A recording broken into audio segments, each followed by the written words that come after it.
sinh hầm thì vết vẫn bạc cài hay đút na cắt sân vốn lâu nay sân van Jerusalem kupino may god be odun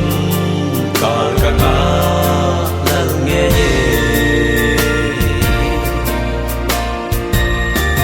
leise tunga ngay sa ding atam lem hadiu le na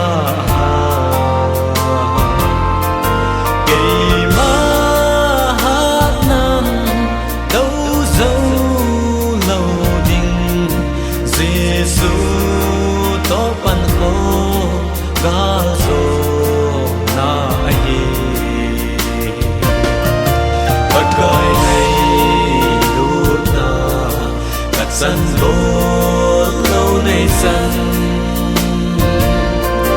hoàn Jerusalem kupino may god be odun kalkanga lalnge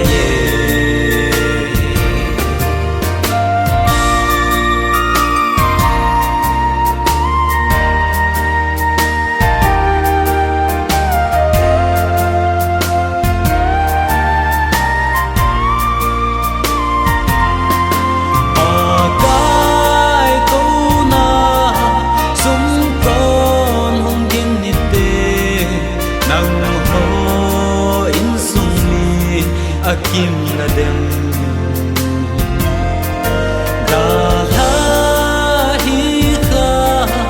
na te ki khol senin avai gaiding ko sa hi